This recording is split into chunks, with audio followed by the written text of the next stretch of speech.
Batman and Robin, issue 19, legacy number 85, Philip Kennedy Johnson writing, with Miguel Medoncha and Javier Fernandez on the art.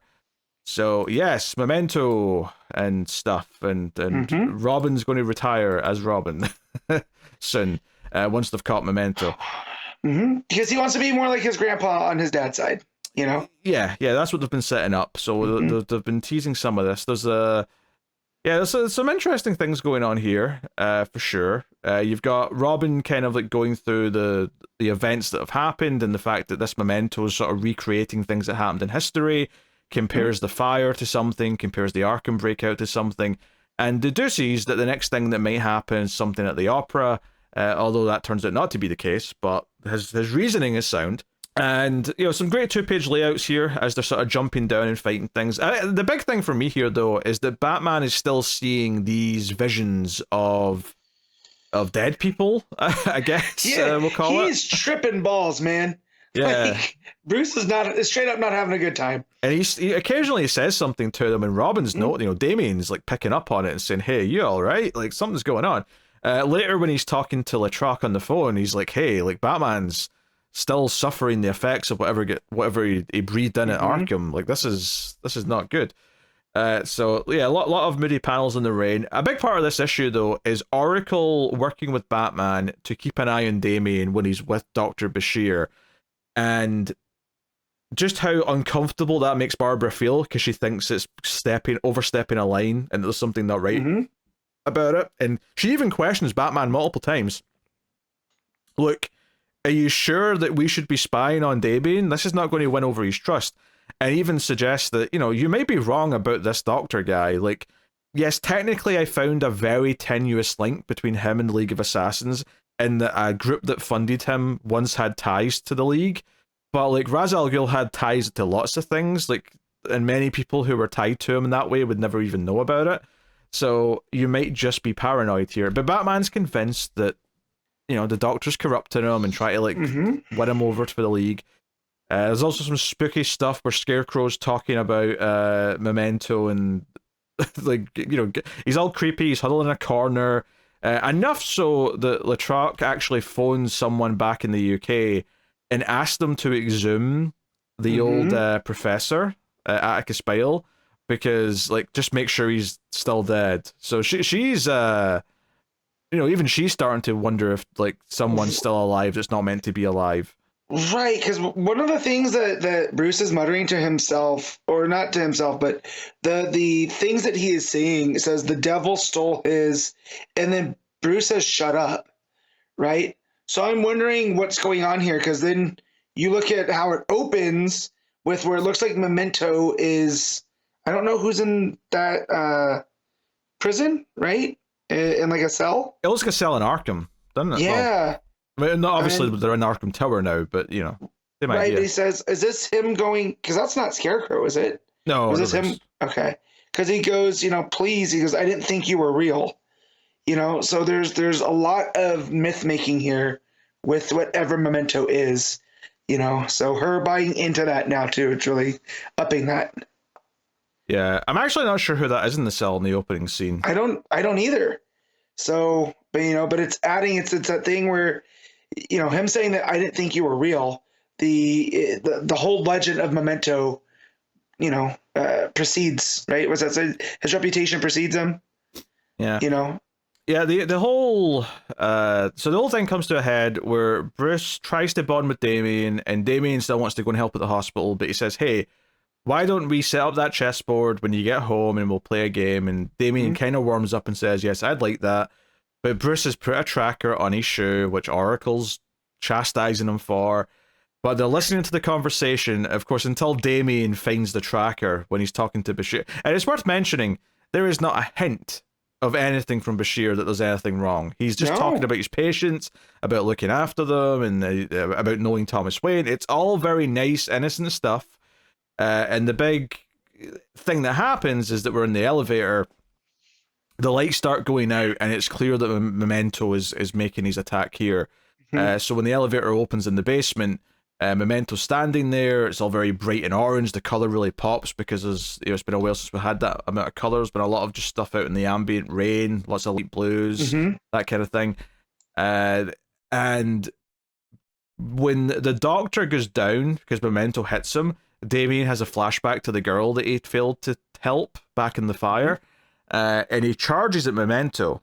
But when Batman is able to get there, and there's a whole big action sequence here where Batman launches himself out of the Batmobile and grapples onto the Batwing or something, and gets flown all the way to the hospital. It's very cool. Yeah, it's one of those big kind of action set piece moments. The art's getting a chance to just sort of flourish here. And Batman crashes through a window, finds Bashir lying on the floor, possibly dead. I don't know if it clarifies it one way or the other. But he sees the vision of Bashir saying, "I've seen it. The devil wears Nicodemus Crow's face, Bruce, and now he's got your son as well." So I think the implication is that he's dead, because the way he's sort of lying there between the elevator doors and the blood smeared, or arguably even the idea that if Batman's only seeing dead people with this, these visions, then that would maybe also suggest that he's dead. Because that's why I think, well, but again, this Gravedigger's Poppy is just playing off of whatever Bruce thinks too, right? It's not like it's a portal to another realm. That's true, yeah. You know what I mean? But this idea of this repeated phrase, "he stole his face," it's okay, so it's not the real original Memento, it's someone who is posing as Memento, except for the fact that Bruce also said that he recognized the voice. But again, was that only after he was intoxicated with the poppy? Right? Yeah, it's really, there's a lot of eerie stuff going on here with Memento, and the idea that Damien's now been taken, so now Bruce has to work to save his son, makes a lot of sense thematically with all the tensions they've been having throughout the arc. So I am not mad at this progression. So yeah, this issue had a couple of really stylish set piece moments. Bruce making his way to the hospital was pretty good. Memento showing up was great. You also had just Batman and Robin fighting their way down whilst they were doing all the exposition at the start. But I think the core thing of Batman spying on Damien and Damien catching him, and what tensions that might cause, because Batman may actually just be paranoid here. He's not actually correct about this. Well, no, but it was good that he did in hindsight, because that's where Memento was showing up. Arguably, right? Yeah. You know, so he could, it could be one of those things too, that it is his father's intuition. I wasn't going to let you go out there while this thing is, could attack anywhere in Gotham and not know where you were, So I just on a quick thing, Nicodemus Crow, right? That was the guy that ran the cult in Gotham. That when we first found out about the Gravedigger's Poppy. Oh, do you think that maybe who the guy was at the start? Maybe, but that was back in the day. So you got to remember, Memento has been going around for in cycles, right? Yeah.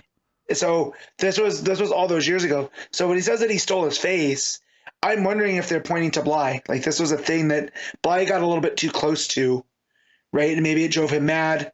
And that's why we're looking for his body now, right? Unless that's all just a red herring. But yeah, because that name, I was like, that name was familiar and I couldn't remember why. And so upon a quick search, that was in Batman and Robin 16. And that's where we first found out about the Gravedigger Poppy. That was the first issue of the arc, I think.